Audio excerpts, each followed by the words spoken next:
Well, you know, if you want to know the origins, it was just a bunch of us Brits that were getting together and just having little jam sessions initially. Yeah. And then somebody came up with the idea that, hey, maybe we could entertain people and start a little folk club. So we started down in down in England, Inglewood in the Slovenian Hall. We had Diana Kanak playing boron, Bugs McKeith on banjo, me on guitar, Jeff Horn on guitar, and Joe Henderson on mandolin. Okay. So that was basically the house band. And we ran a little bar. A fella called Mike Boone figured he was going to make a fortune running the bar, which didn't happen. So then I guess I was talking to Olive and Harry Iddles, who lived up in Hounsfield Heights. And they suggested maybe you should talk to the community up there. And it so happened the hall was available, so we moved in there. And then I met John Campbell. I was working at Western Cork Fertilizer and met John Campbell. I was walking down the road to work one morning, and there's somebody in front of me walking down playing a harmonica. Turned out it was John. For God's sake. So I got talking to him and asked him if he was interested, and he said, sure. So I said, what we do is we used to have floor sets, and if people liked him, then we'd have him back for a full set. So John came up and did a floor set, and everybody liked him. Well, I wasn't involved at the very beginning, but I think the Rocky sort of patterned itself after the Calgary Folk Club, and the Calgary Folk Club patterned itself after a folk club that Mansell Davis was involved in Britain, in the the Juggu Punch in Birmingham, and so the Calgary folk scene started up independently of the coffee house and the American influences.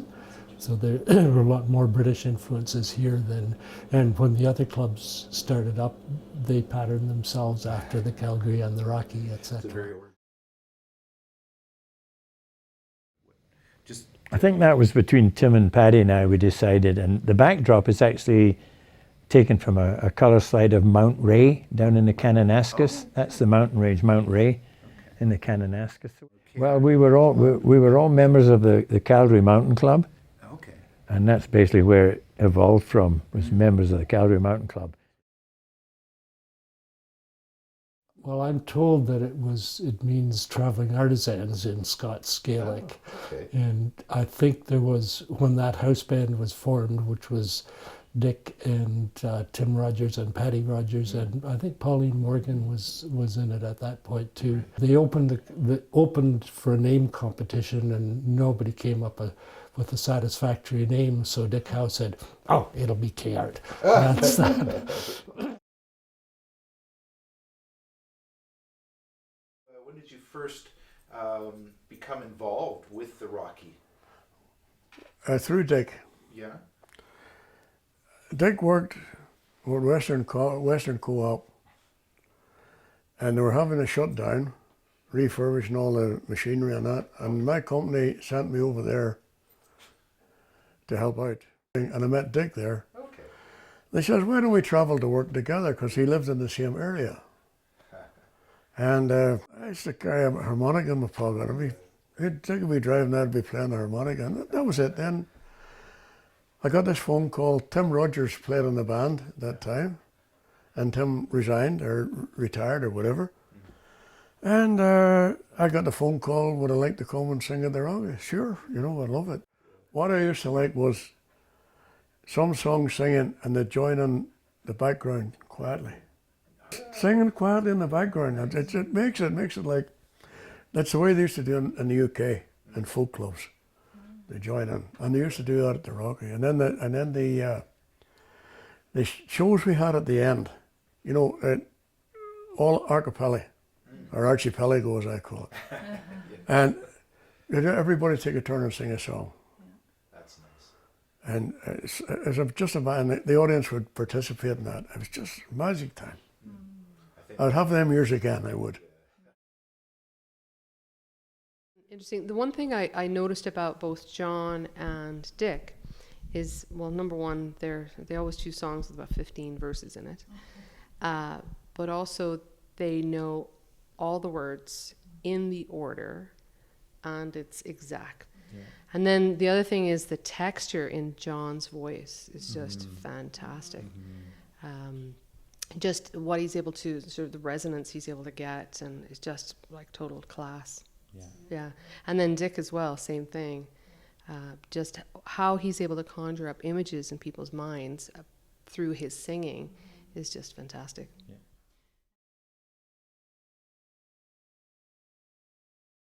I've always said Dick was the boss because he's senior member in the band.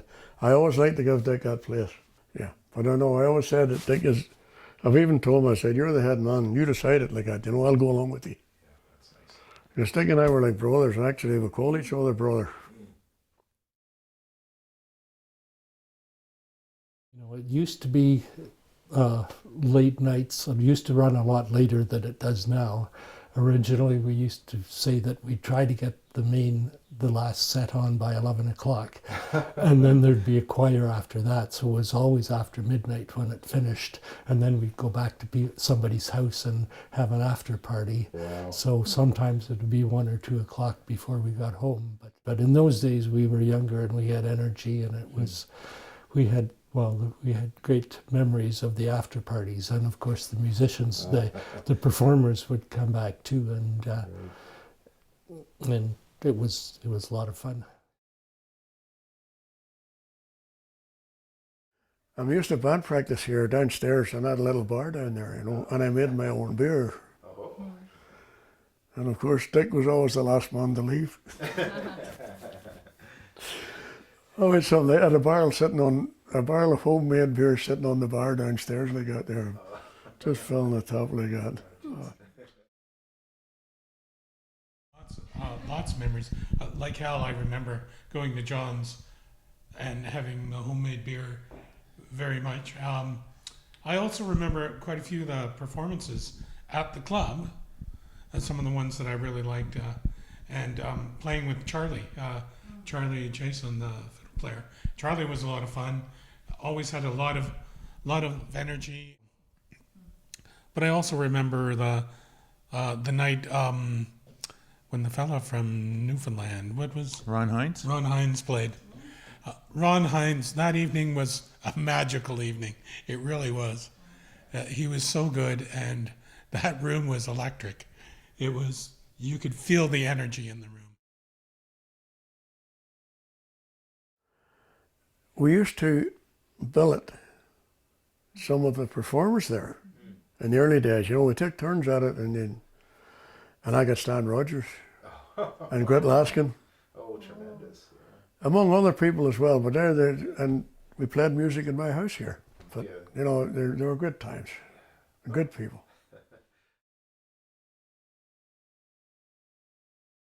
I think when Hamish Imlach came, such a funny guy, and I think, did he stay with us? Or the Friends of Fiddler's Green had two of them, Tam Kearney and the other wee guy, stayed at our house while they were in town. So they were good nights. And they've all been good, you know. I've never really felt that we've had, you know, a bad time. I've always been quite happy with the way everything turned out. It was like Olive told Louise, it's her Friday night therapy, you know. To me, it was quite therapeutic, you know. And I always said to Louise, I said, if I ever quit doing it, I'm really going to miss it, you know. Yeah. And I must say I do.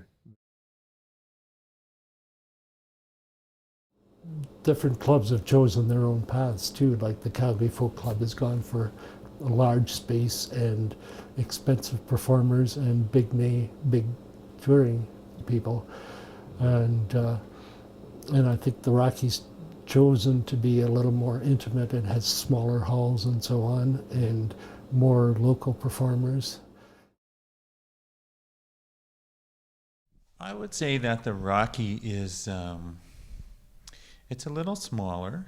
It's a little more of a family feel to it. It's kind of like you're playing in someone's living room, and they're joining in, and you know, there's a lot of back and forth with the audience, a lot of singing, and I think that's a big part of what goes on there.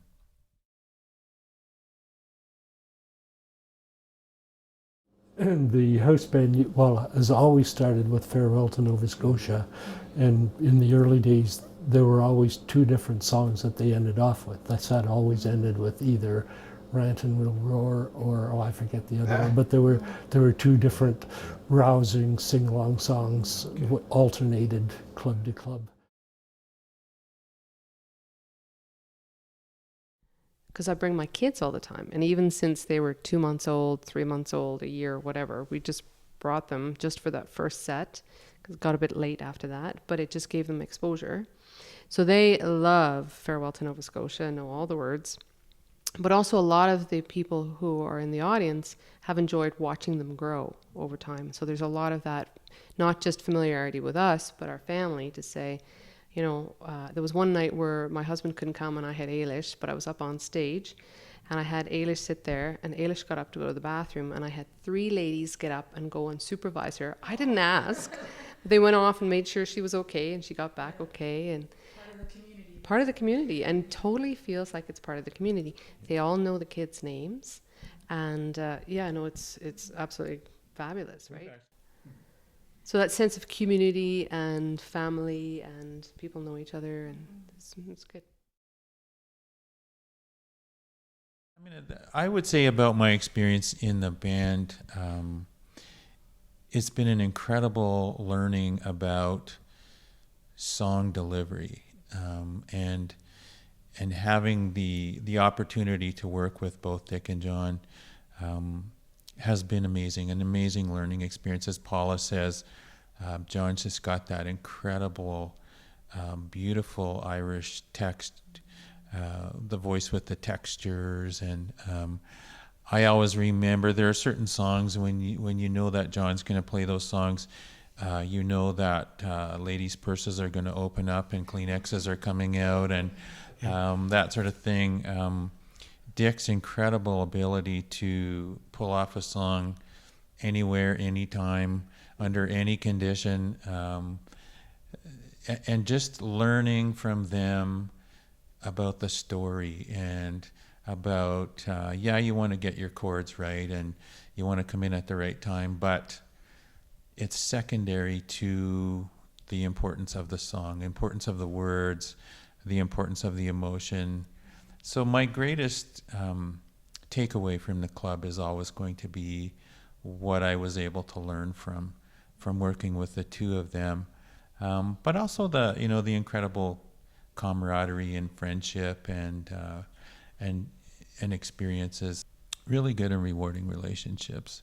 And I think at the end of the day, that's the experience of the Rocky. The Rocky's about the relationships. It's knowing the audience, knowing what they like, knowing some of those people personally, and our relationships in the band. Hello to all my friends at the Rocky. I love you all. That's nice. It's been an interesting 40 years, a very pleasant and interesting. I made a lot of friends, met a lot of musicians, and really had a good time, you know. So it's been an absolute brilliant 40 years. It really has.